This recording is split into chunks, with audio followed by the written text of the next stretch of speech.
Hi, welcome to Lesson in the Lord's Out of Psych, Out of Sound. It's a podcast for A-level psychology students. My name's Ali, and I'm an experienced A-level psychology teacher, but I now actually run my own private tuition business, and I help students from Key Stage 3 right up to A-level. So today I want to talk to you about Karl Popper's Theory of Falsification. You need to know for your A-level course that not everyone considers psychology a science.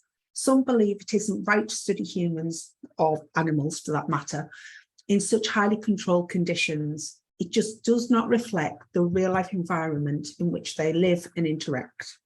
Researchers who believe this, that you should not adopt a scientific approach to studying humans, instead will often adopt a qualitative approach to study. Nevertheless, there are plenty of researchers out there that do believe psychology is a science, and they strive to maintain an objective and rigorous approach to studying human mind and behaviour. So we have to question why there is this divide. I mean, we call the divide actually, we call it a debate. But why is there this debate going on in psychology? Is it a scientific subject or not? So to help us answer this question, we can actually look at Popper's theory of falsification. Now, to most, Popper was a brilliant mind, and he theorized that a true scientist should always try to disprove their theories. They should try to falsify them. If you want your theory to stand up to close scrutiny, you should see if there are any other viable explanations that could explain the behavior. If there aren't, your theory will still stand, and it will likely be revered. If I'm convinced, for instance, that Reiki, which is a form of energy healing, and I genuinely practice it on a daily basis, but if I'm convinced that Reiki can heal the mind and body, it would be pretty weak scientific support if I performed it and felt better and then assumed it must work.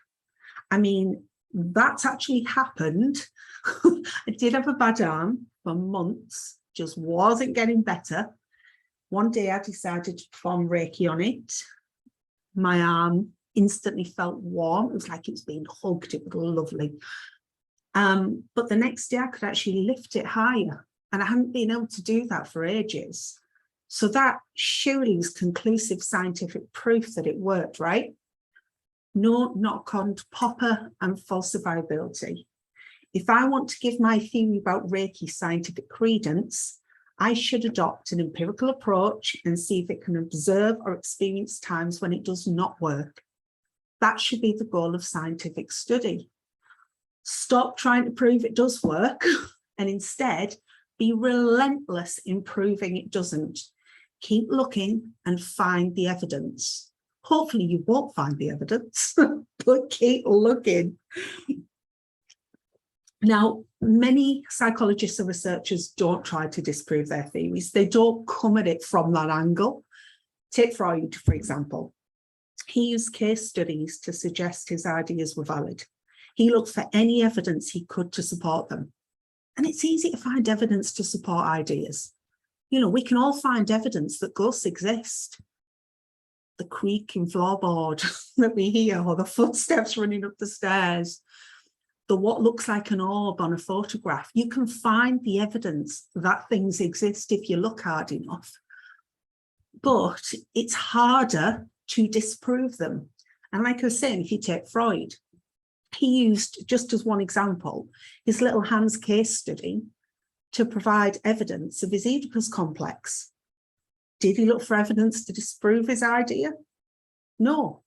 And that's why his research is viewed as unscientific, an example of pseudoscience. Science acknowledges that you cannot prove theories are true because there is always a chance something will come along to prove otherwise. After all, we know paradigm shifts can occur. So science should only ever attempt to disprove, whereas pseudoscience will happily attempt to prove.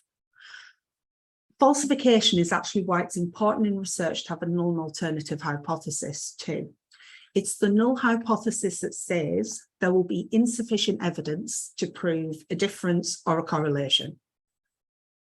We also, you may have come across this when studying inferential tests, have significance levels to determine the probability of making the wrong decision, how confident you can be in rejecting the null. having a null hypothesis available for testing is scientific because it helps us to try to falsify. Thank you for joining me and listening to this episode of Out of Psych, Out of Sound.